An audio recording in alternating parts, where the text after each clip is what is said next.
বিসমিল্লাহির রহমানির রহিম। প্রিয় দর্শক, দেখুন আমি মরিচগুলা বাজার থেকে কিনে নিয়ে আসছি। ইন্ডিয়ান মরিচ, সবগুলা সবচেয়ে ভালো মরিচ যেটা। এখন প্রত্যেকটা মরিচের যে খোসা দেখতে পাচ্ছেন, মুখের যে এই যে খোসা বোটাগুলা, সবগুলো একটা একটা করে আমরা ছাড়াবো। এবং দেখুন মরিচের মধ্যে অনেক কিন্তু, যেমন এই যে এই মরিচটা দেখুন, এই যে এই মরিচটা দেখুন, এগুলো কিন্তু এগুলো কিন্তু একটাও ভালো মরিচ না। এই যে দেখুন প্রচুর এরকম আছে, প্লাস এই মরিচের মধ্যে আরও অনেক নোংরা আছে। এই যে এখানে একটা নোংরা, এখানে একটা নোংরা দেখতে পাচ্ছি, এই যে দেখেন। তারপরে এই যে নোংরা, এই যে দেখুন, এই ধরনের খারাপ মরিচ সবগুলো আমরা বেছে বেছে বাদ দিয়ে দিব।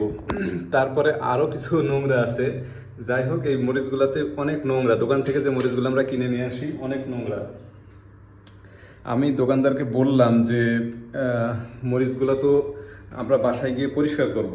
তখন তিনি বললেন যে না, সেগুলো পরিষ্কার করা লাগবে না, আমরা এখান থেকে ভেনে দিব, পিষে দিব, আপনি বাসায় গিয়ে প্যাক করে বিক্রি করবেন।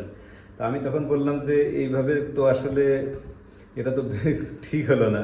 তখন বললো অনেকেই ওনাদের কাছ থেকে নেয়, নিয়ে এইভাবে আর কি ওখান থেকে সরাসরি কিনে বানায় আবার বিক্রি করে দেয়।